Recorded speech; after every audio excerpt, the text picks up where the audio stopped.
Ya, halo, assalamualaikum warahmatullahi wabarakatuh, teman-teman sekalian. Mudah-mudahan senantiasa sehat. Baik, masih di channel tutorial akuntansi dan perpajakan. Pada kesempatan hari ini saya akan membuat sedikit penjelasan mengenai perbedaan sistem pencatatan persediaan periodik dan perpetual. Oke, teman-teman sekalian, jika dirasa channel ini bermanfaat, mohon dukungan untuk klik subscribe, like, share, dan komentarnya ya.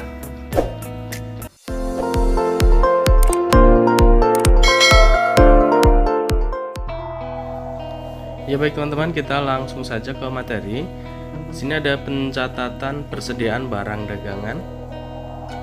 Persediaan barang dagangan sendiri merupakan istilah yang dipakai untuk merujuk pada barang-barang milik perusahaan yang bukan termasuk aset operasional, karena barang-barang tersebut memang disediakan hanya untuk berdagang atau dijual kembali.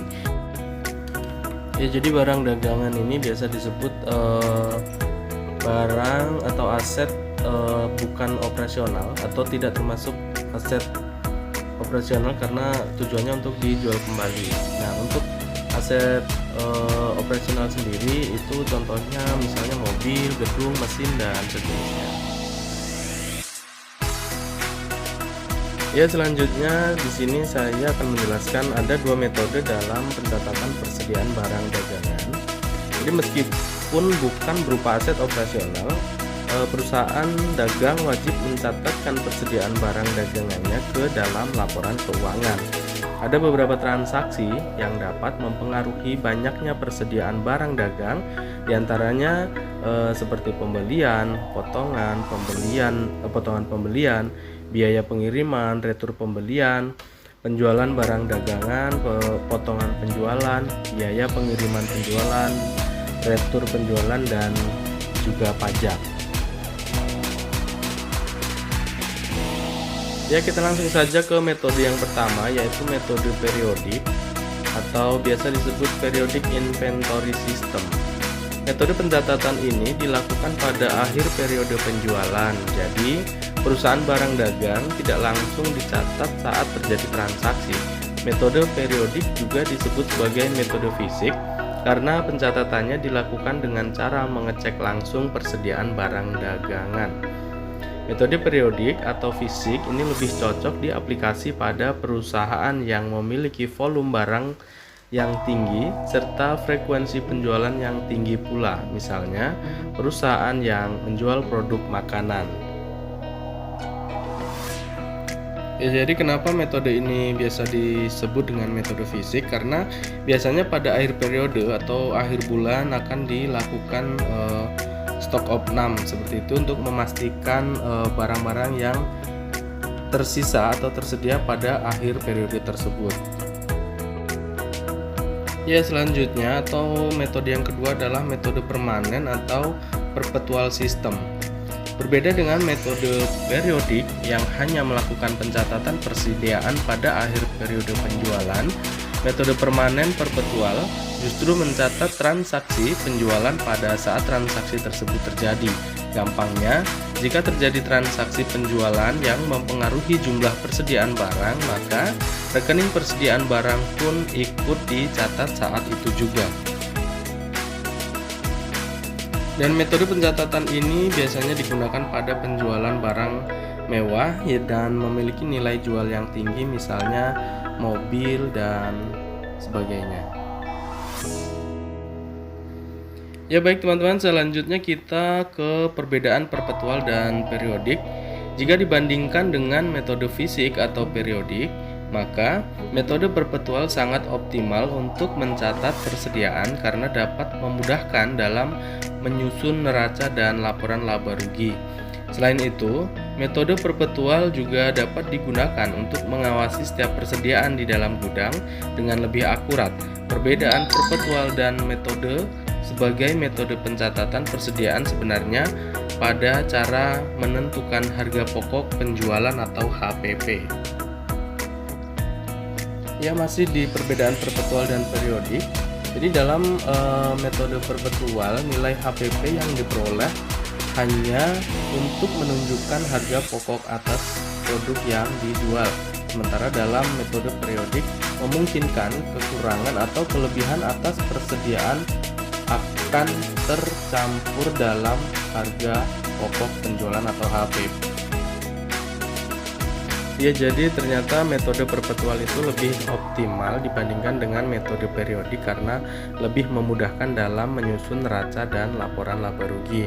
Tapi tidak menutup kemungkinan untuk semua atau kita dapat memilih mana yang sesuai dengan kebutuhan kita pastinya. Jadi semua itu diserahkan kepada manajemen perusahaan masing-masing seperti itu. Ya, selanjutnya adalah contoh pencatatan persediaan barang dagangan untuk metode periodik dan juga metode perpetual. Teman-teman bisa lihat tabel yang saya tunjukkan. Jadi di sini ada jenis transaksi, metode periodik, metode perpetual, ada 3 kolom. Pada saat pembelian barang, untuk metode periodik dicatatnya adalah pembelian di sebelah debit, kas atau hutang dagang sebelah kredit. Artinya pembelian kita bertambah, kas kita berkurang ketika kita melakukan pembelian dengan cash, atau hutang dagang kita bertambah ketika kita melakukan pembelian dengan cara kredit. Selanjutnya untuk metode perpetual, maka jurnalnya adalah persediaan barang kita bertambah, kas kita berkurang jika memang pembeliannya secara cash, atau hutang dagang kita bertambah jika melakukan pembelian dengan metode kredit seperti itu. Nah, selanjutnya teman-teman bisa lihat untuk jurnal retur pembelian. Pada metode periodik dicatat kas atau hutang dagang sebelah debit, retur pembelian sebelah kredit. Untuk metode perpetual, kas atau hutang dagang sebelah debit, di kreditnya persediaan barang. Kemudian untuk jurnal potongan pembelian, untuk metode periodik jurnalnya kas pada debit, potongan pembelian pada kredit. Untuk metode perpetual jurnalnya kas di debit, persediaan barang di sebelah kredit. Nah, selanjutnya untuk pencatatan jurnal pada saat terjadi penjualan barang. Untuk metode periodik dicatat kas atau piutang sebelah debit, kemudian penjualan sebelah kredit.